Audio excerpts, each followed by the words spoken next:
Então, o que, que o Ptolomeu está falando aqui? Ele está falando de uma premissa da astrologia. Qual que é essa premissa? Existe um influxo de influências das coisas superiores para as coisas inferiores. Então, existe um movimento que começa lá no éter, lá na eternidade. A partir da eternidade, esse movimento se propaga para o mundo dos elementos, que é a Terra.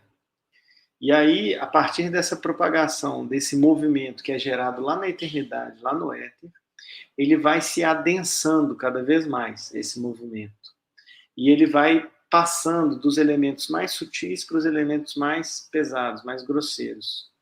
E vai provocando transformações no mundo a partir desse movimento. Então, a força eficiente máxima, né, seria a força mais sutil, a mais leve, a mais próxima do intangível, do invisível. Essa força eficiente, ela vai ganhando corpo, ela vai se solidificando, se corporificando, até chegar nas coisas mais densas, nas coisas físicas, materiais, terrestres e terrenas, né? Então é isso que ele fala aqui, é uma premissa da astrologia. Então existe uma certa força que se propaga a partir da natureza eterna e etérea, que é a mais superior que existe, a mais sutil que existe, e penetra em toda a região em volta da Terra. Que região é essa? É a região dos elementos, a região sublunar, né, que circunda a Terra. E toda essa região está sujeita a mudanças, a essas mudanças que vêm da eternidade. De fato, os primeiros elementos sublunares, ou seja, os mais sutis, que são o fogo e o ar, são circundados e agitados pelos movimentos que ocorrem no éter. E, por sua vez, circundam e movem todas as coisas inferiores. Então, o movimento do éter vai para o fogo e para o ar, o movimento do ar, que é gerado consequentemente, gera um movimento, consequentemente, na terra e na água. E aí é legal rever a imagem, né? Tem uma coisa importante, né? Muitos astrólogos, físicos, filósofos do passado, eles falam de mundo sublunar. Segundo essa concepção do cosmos, a Terra está no centro. Novamente, a gente sabe que não é assim, mas também para quem fala que o Sol está no centro, o Sol não está no centro. Ele está no centro do sistema solar, mas ele também tem um movimento. Então, a grande questão, como o Maurício estava dizendo antes, é aquela de tomar um sistema de referência, a partir do qual a gente observa os movimentos. E nada melhor que a gente tomar a Terra como sistema de referência. E se a gente olhar a Terra como sistema de referência, tudo, o movimento que a gente vê é em relação a gente. Então, tem o mundo sublunar e o mundo que está acima da Lua. Porque o mundo sublunar é o mundo que a gente vive, o mundo dos 4 elementos. O mundo do céu, ele segue dinâmicas diferentes. Os ciclos celestes, eles são regulares. Eles são previsíveis matematicamente de uma forma perfeita. O que acontece aqui na Terra, não. É caótico. A matéria que existe aqui na Terra não é o éter que existe lá no céu. E o mundo que a gente vive é o mundo dos 4 elementos.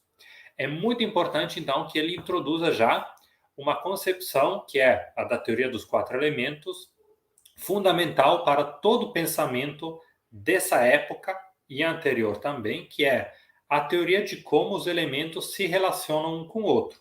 A gente já falou um pouco disso, falando de estações, né?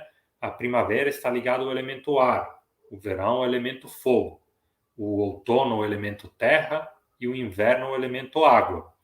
A dinâmica do ciclo da vida, do ciclo das coisas, está ligada aos elementos, que não são a terra, o fogo e a água e o ar que a gente toca, né?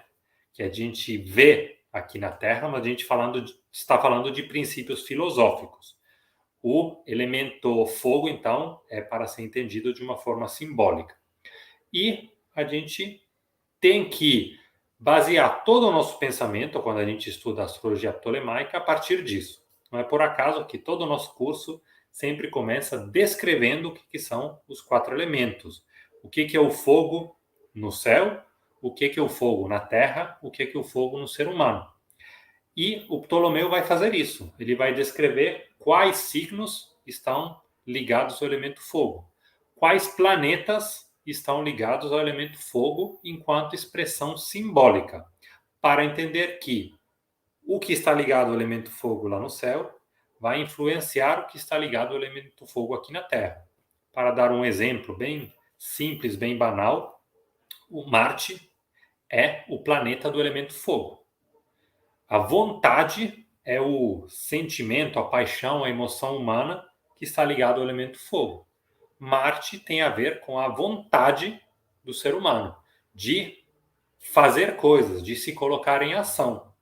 E os signos do elemento fogo, Áries, Leão e Sagitário, são signos que expressam essas qualidades simbólicas também.